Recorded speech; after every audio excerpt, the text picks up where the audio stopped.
I just finished reading Quentin Tarantino's recent book, Cinema Speculation, which I do recommend and which I got through our local public library. And in that book, he writes about a particular film that had a big impact on him. It's a film that I've also been curious about for a long time, but never saw until now. And that brings us to today's episode. This is the Kazdoy Closet. I'm Kazdoy. That's my closet full of all the stuff that I love. And today we look at a revenge film that's also one of the very first films to deal with Vietnam vets coming home. Let's check it out. Today's film is Rolling Thunder from 1978. It's 90 minutes long in color.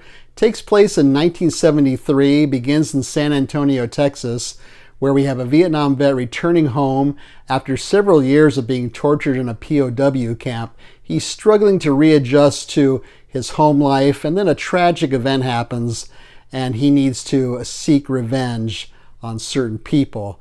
The title, I'm going to assume, comes from a real aerial bombardment that happened in North Vietnam between 1965 and 1968. It was a pretty major excursion, and they do mention that he was shot down, so I'm going to assume that he was part of the Rolling Thunder procedure.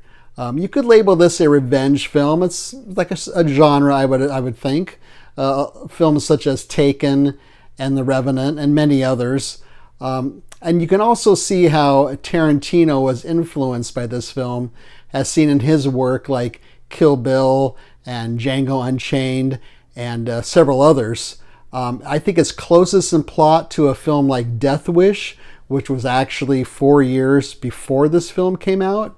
But it also reminds me a lot of Taxi Driver from a year earlier, 1976. We also in this one have a troubled Vietnam vet. We have a guy preparing his weapons for a big shootout. We have a person seeking revenge against wrongdoers and in uniform as he does that. And we also have a guy who just can't seem to fit into society. And it's really no mystery that this is similar to Taxi Driver, because Paul Schrader, who wrote Taxi Driver, was also the co-writer of the screenplay for Rolling Thunder. Taxi Driver he wrote first. That was released a year before this film. And Paul Schrader's made some very interesting films that he's either directed or written or both, including films like Mishima and Autofocus, The Last Temptation of Christ. He wrote the screenplay for that one. Raging Bull, Hardcore, interesting film called First Reformed. I have a couple of them back here you can see on the shelf. And this is also one of the first films that dealt with guys coming home from Vietnam. And the films I first thought of were with that kind of theme, were the films Coming Home and The Deer Hunter. Well, those were released a year after this one was. It also deals with our soldiers' PTSD. There's flashbacks in black and white of him being tortured in the POW camp. At one point, he's enraged and he just yells out, they pulled out what was inside of me and I'm never going to get it back. And he also deals with how the world has changed since he's been gone and how his family has changed as well. I was going to say Rolling Thunder is a little bit dated. I don't know if that's the right word or not, but because I've seen films that have dated much worse than this one. The opening song is kind of a hippie-ish, a sentimental folk song, which is pretty cringy. And another thing that incidentally is dated is the gas station, gas is 51 cents a gallon. How about that? But the major thing is you're not going to get those really kinetic, balletic fight and action scenes that you're going to see in today's films. Like a revenge film like John Wick, those films, which are really setting the standard for revenge films. So there's no martial arts, there's no flying through the air or anything, or slow motion, nothing like that. It's pretty brass tacks as far as this goes. Another way it's dated is its portrayal of Mexicans. Now, if you are Mexican or Latino, you might be quite offended by this one, because at one point The two main characters need to go to Mexico to get these bad guys. And basically every Mexican guy that's in this film is portrayed as being, dirty, and they're very offensive to women, and they are missing teeth, and they're kind of sweating all the time, and they're drunk, and all they want is money. So yeah, it's not exactly politically correct in that respect at all. The main character is played by William Devane. I think this is probably really the prime of his movie career. This comes 1 year after he made Family Plot and Marathon Man, and I think after this one, it's kind of it's kind of on the downturn. But he had a career in television later on, of course. His friend here in a supporting role is Tommy Lee Jones. This was one of his first big films. 3 years later, he got much more notice and really took off in Coal Miner's Daughter.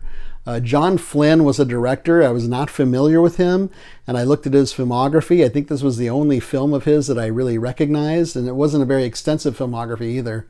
But the cinematographer was Jordan Cronenweth, who I never heard of, but he actually worked on several good films, including Blade Runner and Cutter's Way. So, and I think he was a protege of Robert Wise. My rating for Rolling Thunder, I'm going to give it 3 hooks out of 5. Why hooks? Well, the main character, as you can see in this cover here, if you can tell, he loses his hand in this terrible event, and they put a hook where his hand used to be, and he uses it as a weapon.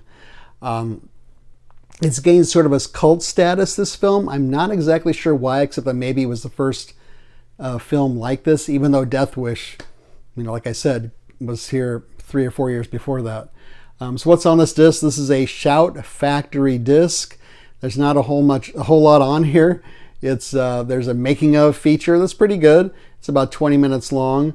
It's really hard to see what's going on there, but that's William Devane kind of striking down with his hook. There is a reversible art inside that is, I'm going to guess Japanese. So that kind of shows better. And that definitely looks like a scene out of Taxi Driver, I think. So where can you see Rolling Thunder? Well, it's streaming right now on 2 platforms that I really have no experience with. One is Pluto and one is Tubi. And you can also rent it on Amazon, and you can buy it, of course. This one seems to have gone kind of in and out of circulation as far as buying it. So I kept an eye on it, and I finally did pick it up for about $11.99 through Amazon. So there you go. Feel free to leave a comment or suggestion down below here. Maybe there's a revenge film you really like, or maybe you've seen this one. I would like to thank the following people who've left comments since our last episode. Those include Tina, Martin, Chris, and Sid. Thank you so much for that. Leave a thumbs up. Don't leave a thumbs down. Subscribe would be great. Share this with your friends and neighbors. I would like to thank our newest subscribers. Those include Eck, Carol, and Peter. Thank you so much. We're getting very close, pretty quickly, to our next goal of 525 subscribers. So subscribing is free, and Letterboxd is free. We're on Letterboxd as the Kazdoy Closet, and that's where we leave short written reviews of other things we're watching. So thank you so much for watching this one. Hope you liked it, and I will see you next time.